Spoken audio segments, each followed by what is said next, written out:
السلام علیکم دوستو، کیسے ہو آپ سب؟ میں ہوں اریج اور آپ ہیں اس وقت میرے یوٹیوب چینل اریشا ناولز پہ۔ تو چلیے سٹارٹ کرتے ہیں آج کی ایپیسوڈ، لیکن اس سے پہلے اگر آپ لوگوں نے میرے چینل کو سبسکرائب نہیں کیا ہوا تو سبسکرائب کر لیں اور بیل آئیکن پریس کر لیں تاکہ ہر ویڈیو کی نوٹیفیکیشن ملتی رہے۔ ناول کی پلے لسٹ آپ کو چینل پر مل جائے گی۔ اب تک کی ساری قسطیں ریڈ کرنے کے لیے چینل کو وزٹ کریں۔ کل کے سارے ریویوز بہت کمال کے تھے، لیکن میرے ٹاپ فیورٹ ریویوز ہنا، صبا اور حرم کے تھے۔ روز کی طرح میرے خیال میں اب تو یہ نام پکے ہو گئے ہیں، تو ان کے ریویوز سب سے زیادہ پسند آئے، لیکن اس کے ساتھ ساتھ کچھ اور ریویوز بھی بہت زیادہ پسند آئے، جیسے عروج فاطمہ کا ریویو بہت پسند آیا، اور ایک اور تھا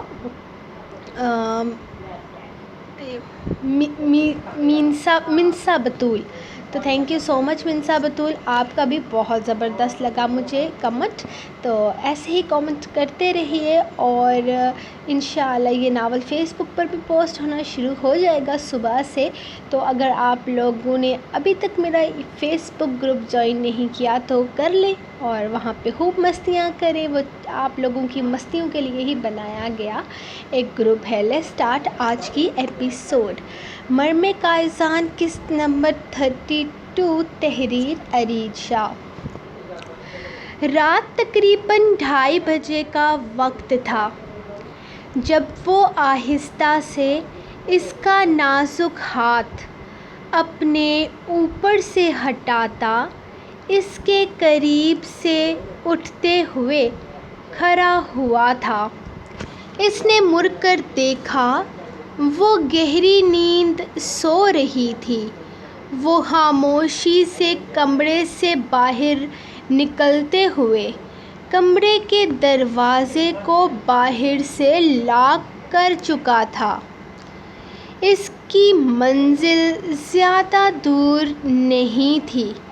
اپنے ہاتھ میں العشر کو مضبوطی سے تھامتے ہوئے وہ ایک کمرے کی طرف قدم اٹھا رہا تھا۔ آہستہ سے کمرے کا دروازہ کھولتے ہوئے اس نے اندر قدم رکھا، جہاں سامنے ہی اسے بیڈ پر وہ وجود لیٹا ہوا نظر آیا۔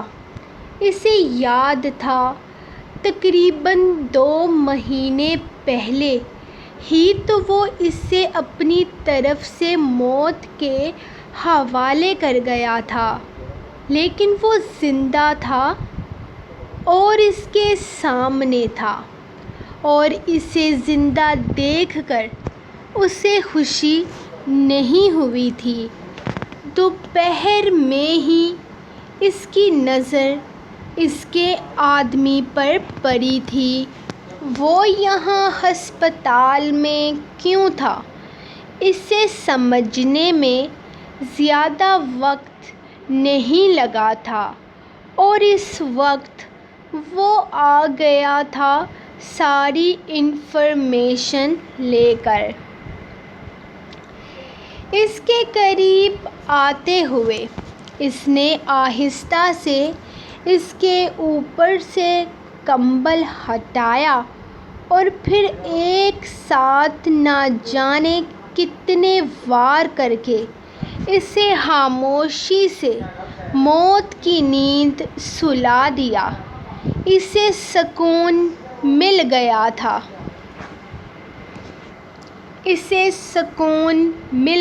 تھا۔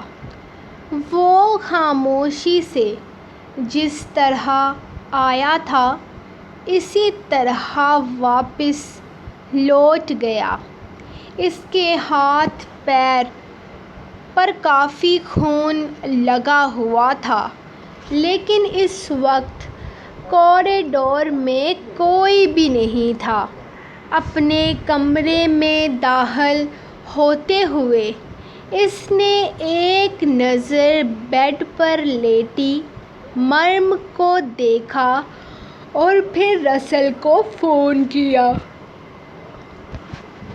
تقریباً 10 منٹ کے اندر رسل اس کے لیے کپڑے لے کر آ گیا تھا۔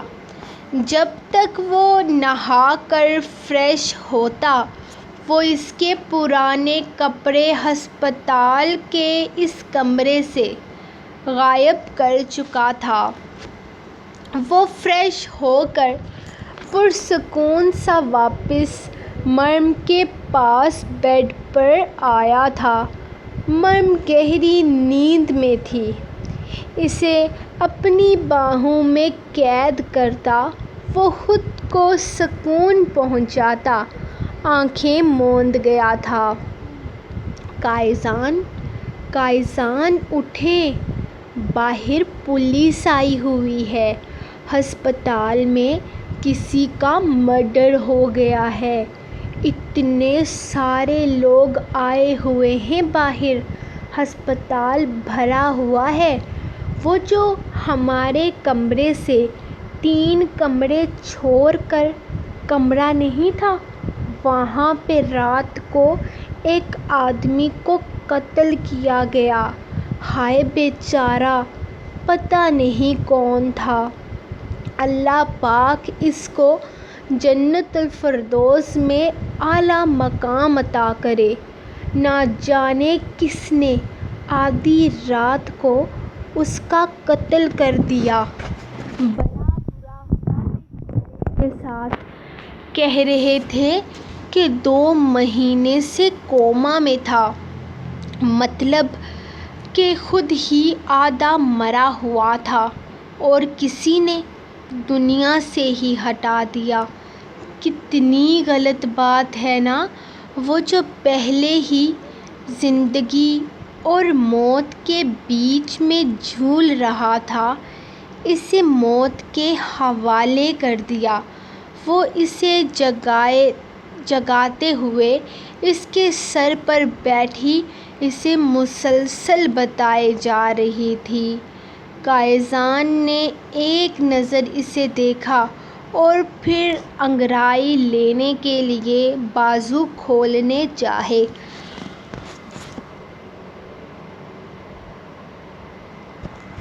رک جائیے مسٹر باڈی بلڈر، ہاتھ کھولنے کی ضرورت نہیں ہے، یہ نہ ہو کہ ٹانکیں پھر سے کھل جائیں۔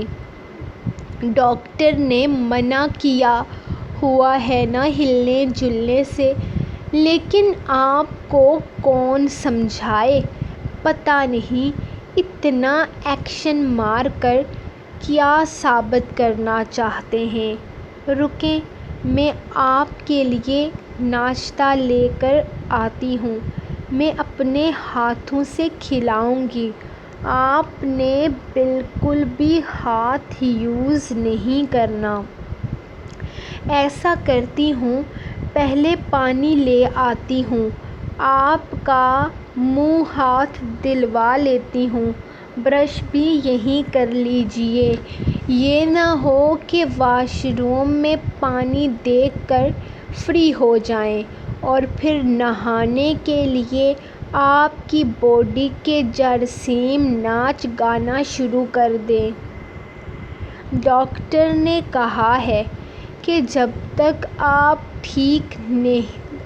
کا ہاتھ ٹھیک نہیں ہو جاتا تب تک آپ نے پانی میں بالکل ہاتھ نہیں لگانا۔ وہ تفصیل سے بتاتے ہوئے واش روم سے پانی کا باؤل بھر کر لائی تھی۔ حالانکہ اگر اسے پتہ چل جاتا کہ وہ نہ صرف رات کو پانی کا کھل کر استعمال کر چکا ہے بلکہ ایک شاور بھی لے چکا ہے، تو یقیناً اس نے اچھا خاصا شور مچانا تھا، لیکن اس کو بتاتا ہی کون؟ وہ تو بالکل بھی نہیں بتانے والا تھا۔ وہ سوچ کر اپنی ہنسی چھپا گیا۔ 1 منٹ، یہ آپ کے کپڑے چینج کیسے ہوئے؟ کل تو آپ نے وائٹ کلر کی شرٹ پہنی ہوئی تھی نا، تو یہ بلیک کلر کی کیسے آئی؟ آپ کے جسم پر وہ کچھ سوچتے ہوئے اس سے پوچھنے لگی تھی۔ یہی پہنی ہوئی ہے کل کی جانم، تم پتہ نہیں کیا نوٹ کرتی رہتی ہو۔ تمہیں یہ بھی نہیں پتہ کہ تمہارے شوہر نے کون سے کلر کی شرٹ پہنی ہوئی ہے؟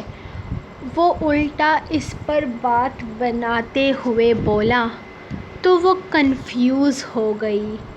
اسے یاد تھا اس نے وائٹ کلر کی شرٹ پہنی ہے۔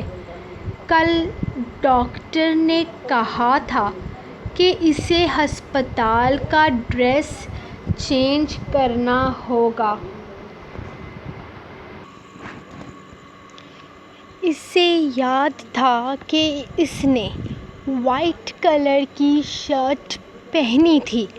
کل ڈاکٹر نے کہا تھا اسے ہسپتال کا ڈریس چینج کرنا ہوگا، جس پر اس نے انکار کر دیا تھا اور کہا تھا اس نے جو کپڑے پہنے ہیں وہی بالکل ٹھیک ہیں، اور اس کے مطابق اس نے کل وائٹ کلر کی ہی شرٹ پہن رکھی تھی اور اب اس نے بلیک کلر کی شرٹ پہن رکھی تھی۔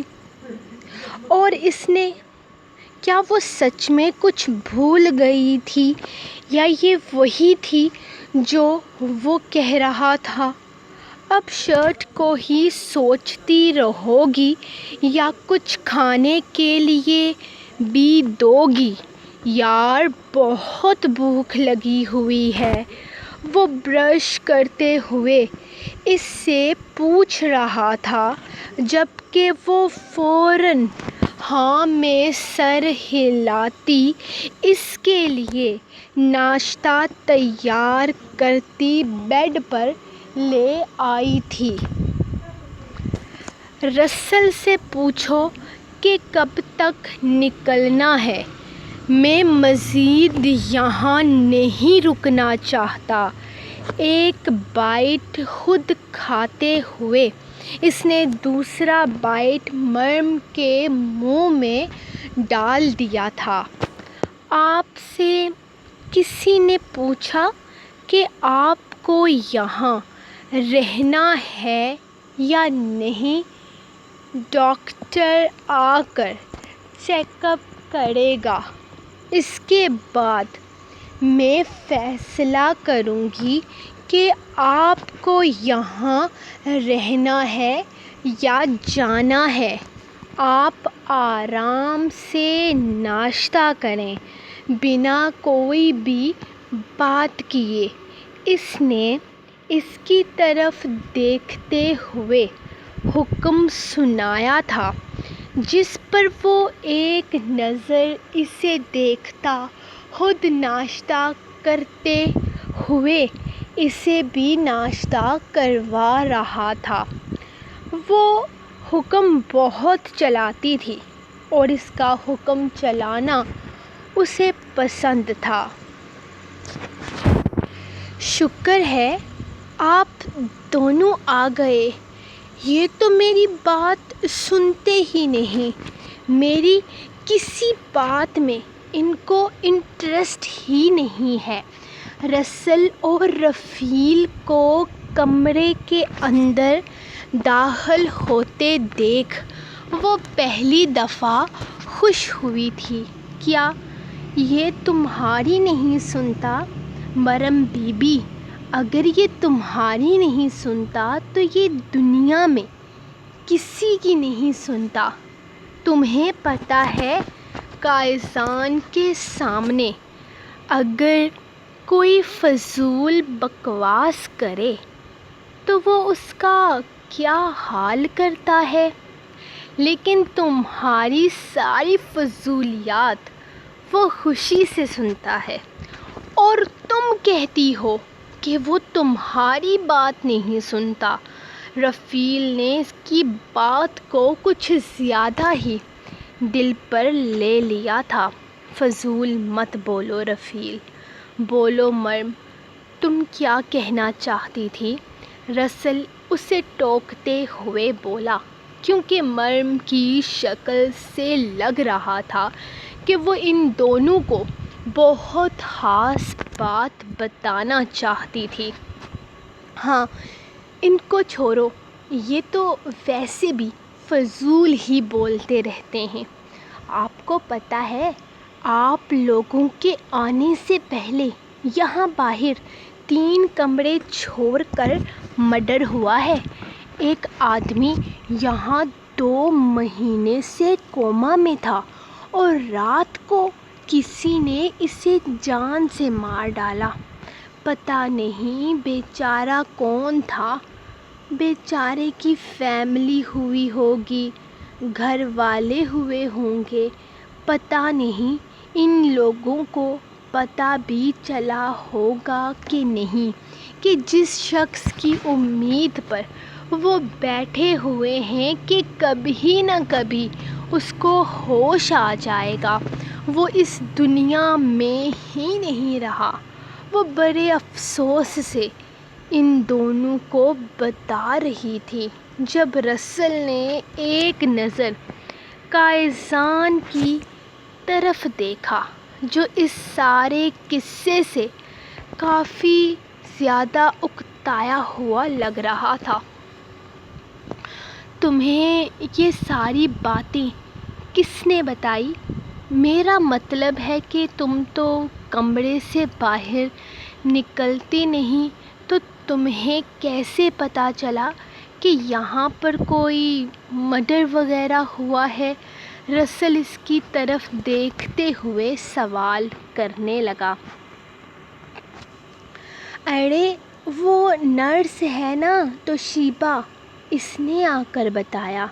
وہی کہہ رہی تھی مجھے کہ اپنا خیال رکھنا، کتنے برے حالات آ گئے ہیں، ہسپتال میں لوگوں کا قتل ہو رہا ہے۔ اور پتہ ہے، رات کو CCTV کیمرہ بھی بند ہو گیا تھا جب اس آدمی نے قتل کیا تھا۔ بہت پلاننگ سے کیا ہے۔ کیا لگتا ہے یہ پکڑا جائے گا یا نہیں؟ اس نے دونوں کو دیکھتے ہوئے پوچھا۔ کیا کہہ سکتے ہیں، اب پولیس پہ ڈیپینڈ کرتا ہے کہ وہ کب تک قاتل کو پکڑ پاتے ہیں، یا پکڑ بھی پاتے ہیں یا نہیں۔ ویسے اچھا ہی ہوا وہ آدمی مر گیا۔ میں نے سنا ہے ریپسٹ تھا، اس نے رسل کی طرف دیکھتے ہوئے کہا، جس نے ہاں میں سر ہلایا۔ پھر تو اچھا ہوا کہ مر گیا۔ وہ قاتل جو کوئی بھی تھا، میں تو اس کو ویل ڈن کہوں گی، اور اگر وہ پکڑا گیا اور میں اس کو چھڑوا پائی تو میں کہوں گی جاؤ، چلے جاؤ۔ ایسے انسان کو کبھی بھی پولیس کے ہاتھ نہیں چڑھنا چاہیے۔ پولیس والے کیا کر لیں گے؟ جب وہ ریپسٹ کا کچھ نہیں کر سکے تو اس آدمی کا کیا ہی کر لیں گے؟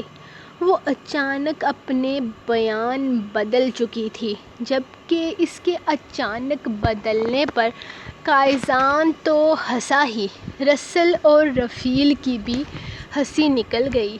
تھوڑی دیر پہلے وہ اس آدمی کی موت کا افسوس کر رہی تھی اور اب خوش ہو رہی تھی۔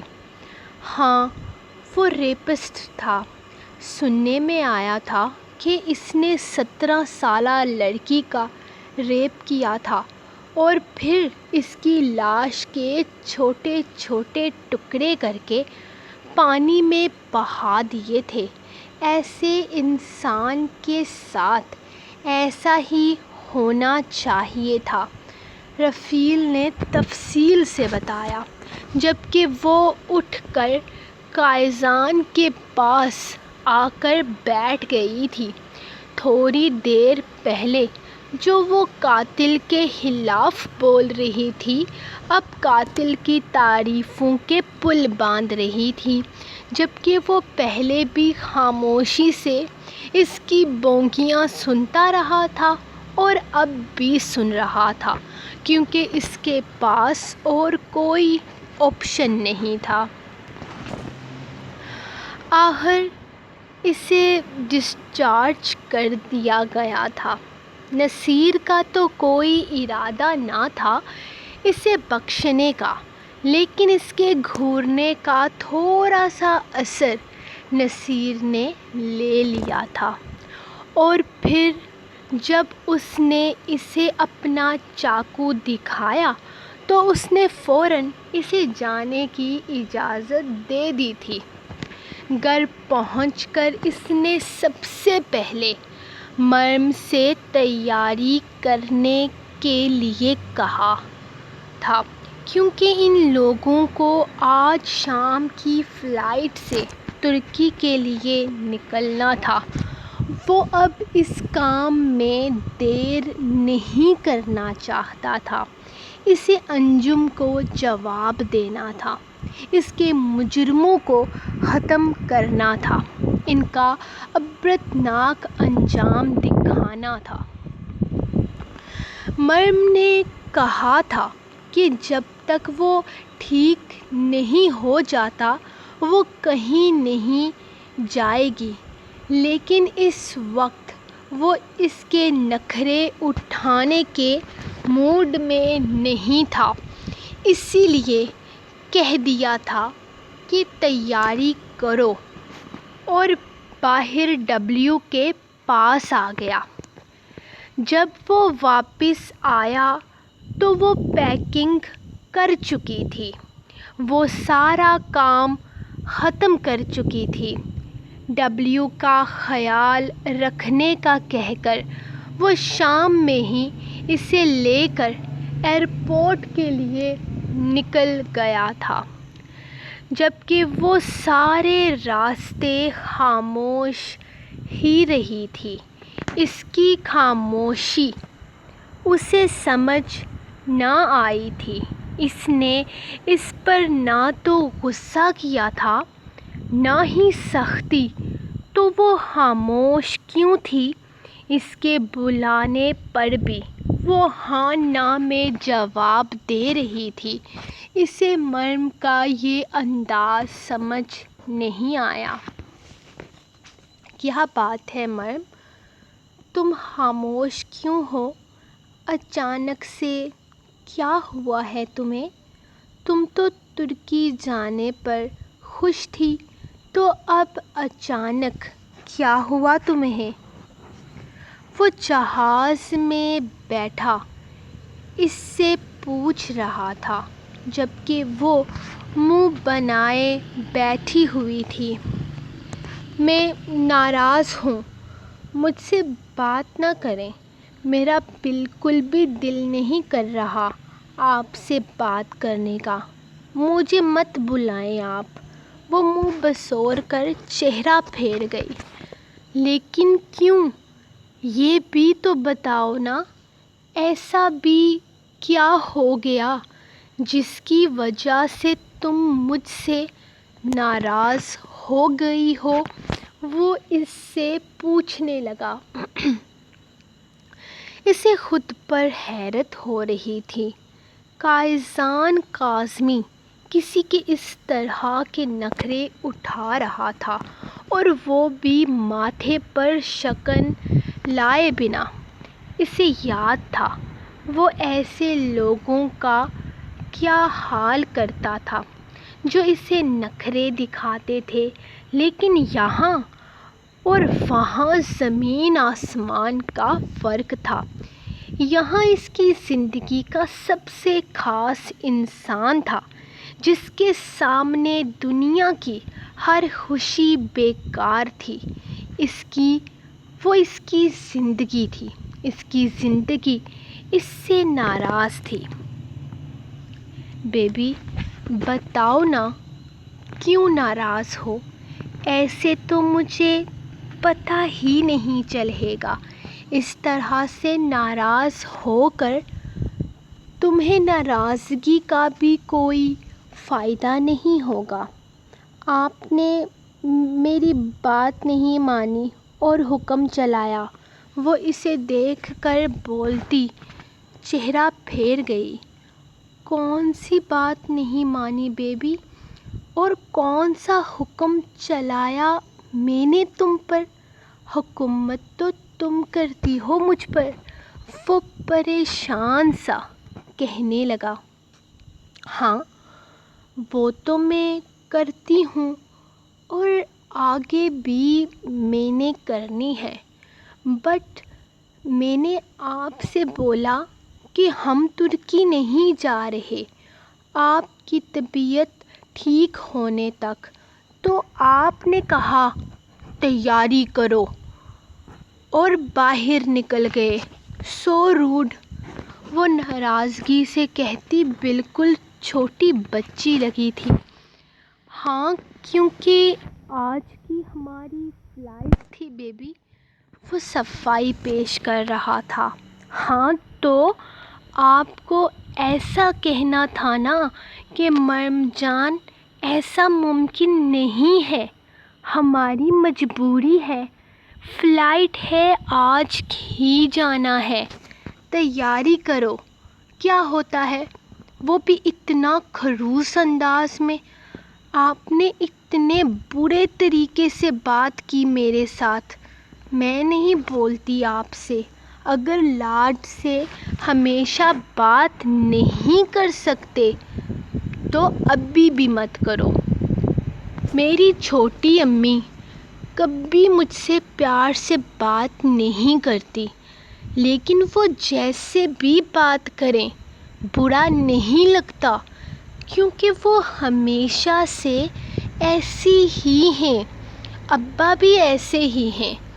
اگر وہ شروع میں کچھ اور ہوتے اور بعد میں کچھ اور تو برا لگتا، لیکن نہیں لگتا کیونکہ وہ شروع سے ہی ایسے ہیں۔ اسی لیے اگر آپ نے یہ پیار محبت صرف شروع میں کرنی ہے تو بتا دیں، مجھے بھی فضول میں تو میں کوئی امید نہ رکھوں کہ میرا شوہر میری ہر بات مانے گا، میرے لاڈ اٹھائے گا۔ وہ بولے جا رہی تھی جبکہ وہ حیران سا سن رہا تھا۔ وہ شاید نہ جانے اس نے کتنی ہی دیر بولتے رہنا تھا، جب اچانک اس نے اس کا چہرہ اپنے ہاتھوں میں قید کر لیا۔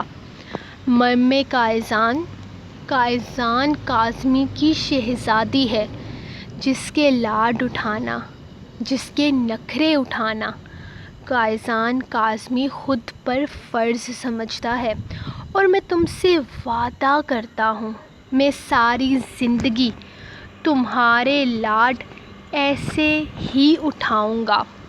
باقی آج شام کے لیے باقول تمہارے، میں نے تم سے روڈ بات کی تو اس کے لیے آئی ایم سوری، آئندہ ایسا نہیں ہوگا۔ وہ وعدہ کر رہا تھا۔ معاف کیا، اب ہاتھ ہٹائیں، جہاز میں بھی رومانس سوجھ رہا ہے انہیں تو۔ وہ اس کے ہاتھ پیچھے کرتے ہوئے بولی تو وہ ذرا سا مسکرا کر اس کے ہاتھ کو مضبوطی سے اپنے ہاتھ میں قید کر گیا، جبکہ اس نے مسکرا کر اپنا سر اس کے کندھے پر رکھ دیا تھا۔ سو گائز، یہ تھی آپ لوگوں کی آج کی ایپیسوڈ۔ لائک کرو جلدی سے، اگلی ایپیسوڈ 1000 لائکس پر آئے گی۔ تو فائنلی اب شروع ہوگا ہنی مون ٹرپ، تو ناول ہوگا رومانٹک۔ تو اگر اب ایسے لوگ آ رہے ہیں جن کو رومانس پڑھنا پسند نہیں ہے، تو آپ لوگوں کے لیے میں نے بہت ساری قسطیں لکھی ہیں جس میں رومانس بہت کم تھا، لیکن اب آگے رومانس زیادہ ہوگا، تو آپ چاہیں تو یہ ٹرپ سکپ کر سکتے ہیں بیچ سے۔ تو ابھی میں یہ صاف صاف کلیئر کر رہی ہوں کہ آگے ناول رومانٹک ہونے والا ہے، تو جس کو رومانس نہیں پسند وہ یہیں پر ناول کو سٹاپ کر سکتا ہے۔ تو ہم ملیں گے کل نیکسٹ ایپیسوڈ کے ساتھ، نیا مہینہ نئے ناول کو شروع کر دینا ہے ہم نے، تو ملیں گے ہم کل، تب تک کے لیے اپنی رائٹر کو دیں اجازت اور دعاؤں میں یاد رکھیں۔ اللہ حافظ۔